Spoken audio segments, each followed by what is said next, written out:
السلام علیکم ورحمۃ اللہ وبرکاتہ۔ آخر حضرت موسیٰ علیہ السلام نے آگ منہ میں کیوں رکھ لی؟ فرعون کی بیوی حضرت آسیہ نے دریا میں بہتا ایک صندوق دیکھا تو اسے باہر نکلوایا۔ اس میں دیکھا کہ ایک چھوٹا بچہ لیٹا مسکرا رہا تھا۔ وہ بچہ کوئی اور نہیں بلکہ حضرت موسیٰ علیہ السلام تھے کہ جنہیں ان کی امی نے فرعون کے ڈر سے دریا میں بہا دیا تھا، کیونکہ فرعون بنی اسرائیل میں پیدا ہونے والے ہر بچے کو قتل کروا دیتا تھا۔ حضرت آسیہ نے جیسے ہی صندوق میں لیٹے بچے کو دیکھا تو وہ بچہ اتنا خوبصورت تھا کہ اس کی محبت حضرت آسیہ کے دل میں بیٹھ گئی، اور پھر انہوں نے فرعون سے کہا کہ اے فرعون، تم نے لاکھوں بچوں کو قتل کیا ہے، یہ بچہ تم میرے خاطر چھوڑ دو، مہربانی کر کے اسے قتل نہ کرو۔ آخر مجبور ہو کر فرعون نے حضرت موسیٰ علیہ السلام کو قتل نہ کیا۔ حضرت آسیہ نے اس بچے کو اپنا لڑکا بنا لیا، لیکن وہ بچہ محل میں کسی بھی عورت کا دودھ نہیں پی رہا تھا۔ کئی دن اسی طرح گزر گئے۔ آخر حضرت موسیٰ علیہ السلام کی امی محل میں آئیں تو اس بچے نے اپنی امی کا دودھ فوراً پی لیا۔ یہ دیکھ فرعون کو شک ہونے لگا کہ شاید یہ بچہ بنی اسرائیل کی اسی عورت کا ہے، اس لیے فرعون نے اس بچے کو قتل کرنا چاہا، لیکن حضرت آسیہ نے فرعون کو روک دیا اور اپنے بچے کو قتل نہ ہونے دیا۔ حضرت موسیٰ علیہ السلام کی امی اپنے بچے کو لے کر بنی اسرائیل میں پہنچیں اور اسے دودھ پلانے لگیں۔ جب حضرت موسیٰ علیہ السلام کچھ بڑے ہو گئے تو ایک دن ایک سپاہی حضرت موسیٰ علیہ السلام کی امی کے گھر آیا اور کہنے لگا کہ اے عورت، محل کی رانی بی بی آسیہ اپنے بچے کو دیکھنا چاہتی ہے، اس لیے ان کا حکم ہے کہ آج شام آپ اس بچے کو لے کر محل میں پہنچیں۔ حضرت موسیٰ علیہ السلام کی امی نے جلدی جلدی تیاری کی اور پھر شام کو اپنے بچے کو لے کر محل کی طرف چل پڑیں۔ راستے میں حضرت آسیہ نے پھول بچھوا دیے تھے، ہر طرف سپاہی کھڑے تھے۔ حضرت آسیہ کو اس بچے سے بہت زیادہ محبت ہو گئی تھی اور وہ اسے اپنے لڑکے کی طرح محبت کرتی تھی۔ آخر چلتے ہوئے حضرت موسیٰ علیہ السلام کی امی محل پہنچیں۔ حضرت آسیہ نے جلدی سے آگے بڑھ کر اس بچے کو گود میں لے لیا اور اسے پیار کرنے لگیں۔ تھوڑی دیر کے بعد حضرت آسیہ نے محسوس کیا کہ فرعون کو اس بچے کے محل میں آنے سے شاید کوئی خوشی نہیں ہوئی، اس لیے حضرت آسیہ نے فرعون سے کہا کہ تم اتنا اداس کیوں ہو؟ کیا تمہیں میرے بچے سے محبت نہیں ہے؟ تو فرعون نے اپنی بیوی کا دل رکھنے کے لیے اس سے کہا کہ ارے ایسی بات نہیں ہے، میں بھی بہت خوش ہوں۔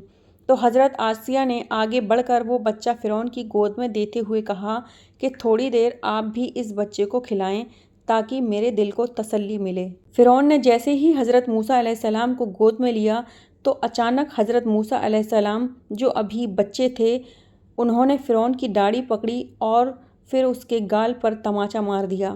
یہ دیکھ فرعون بھڑک اٹھا اور غصے میں کہنے لگا کہ مجھے پورا یقین ہے کہ یہ وہی بچہ ہے جو آگے چل کر میری حکومت میرے ہاتھوں سے چھین کر مجھے قتل کر دے گا۔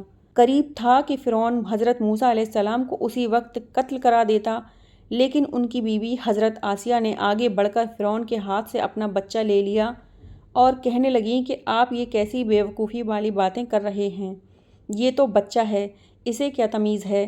اگر اس نے آپ کے گالوں پر ہاتھ مارا بھی ہے تو وہ انجانے میں کیا ہوگا، اسے اچھے برے کا پتہ ہی نہیں۔ فرعون کہنے لگا کہ یہ بچہ وہی ہے کہ جس کے بارے میں مجھے جادوگروں نے بتایا تھا کہ بنی اسرائیل کا ایک بچہ میری حکومت میرے ہاتھوں سے چھین کر مجھے قتل کر دے گا۔ حضرت آسیہ نے کہا کہ آپ میرے بچے کے بارے میں ایسی باتیں نہ کہیں، میرا بچہ بہت پیارا ہے۔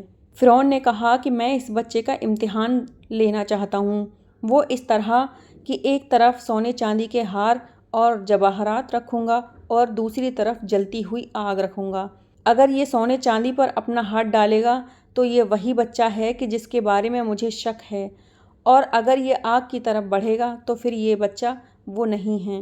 اتنا کہہ کر فرعون نے حکم دیا تو اسی وقت دربار میں سب کے سامنے ایک پلیٹ میں آگ رکھی گئی اور دوسرے پلیٹ میں سونے چاندی کے ہار رکھے گئے، اور پھر فرعون کے حکم پر حضرت آسیہ کی گود سے ایک دائی نے جا کر حضرت موسیٰ علیہ السلام کو لے لیا اور لا کر ان دونوں پلیٹس کے پاس بٹھا دیا۔ حضرت موسیٰ علیہ السلام جو ابھی بہت چھوٹے تھے اور گھٹنوں کے بل چلتے تھے، تو انہوں نے جب سامنے چمکتی ہوئی دو چیزیں دیکھیں تو وہ تیزی سے ان سونے جواہرات کی طرف بڑھے اور قریب تھا کہ وہ سونے جواہرات پر اپنا ہاتھ رکھ دیتے، لیکن اسی وقت حضرت جبریل آ گئے اور انہوں نے حضرت موسیٰ علیہ السلام کا ہاتھ پکڑ کر آگ کی طرف بڑھا دیا۔ حضرت موسیٰ علیہ السلام نے اس جلتی ہوئی آگ میں سے ایک انگارہ اپنے ہاتھ میں لیا اور اسے اپنے منہ میں رکھ لیا، جس کی وجہ سے ان کی زبان جل گئی، اور پھر ساری زندگی حضرت موسیٰ علیہ السلام کی زبان بات کرتے وقت پھنستی تھی۔ حضرت آسیہ نے جیسے ہی یہ منظر دیکھا کہ ان کے بچے نے اپنے منہ میں آگ رکھ لی ہے تو وہ دوڑ کر آگے بڑھی اور حضرت موسیٰ علیہ السلام کے منہ سے آگ نکالی۔ حضرت آسیہ نے اپنے بچے کو گلے سے لگاتے ہوئے کہا کہ اے فرعون، اب تو تمہیں یقین ہو گیا کہ یہ بچہ وہ نہیں ہے، بلکہ یہ تو ابھی نادان ہے، اسے کیا پتہ کہ اچھا برا کیا ہوتا ہے۔ اور پھر حضرت آسیہ غصے میں حضرت موسیٰ علیہ السلام کو گود لیے محل کے اندر چلی گئیں۔ حضرت موسیٰ علیہ السلام کی امی 2-3 دن محل میں رہیں اور اپنے بچے کی دیکھ بھال کرتی رہیں۔ آخر 3 دنوں کے بعد حضرت آسیہ نے اپنے بچے کو حضرت موسیٰ علیہ السلام کو نم آنکھوں کے ساتھ محل سے رخصت کیا۔ حضرت آسیہ نے موسیٰ علیہ السلام کی امی کو جاتے وقت بہت سے تحفے اور پیسے دیے اور کہا کہ میرے بچے کا پورا خیال رکھنا۔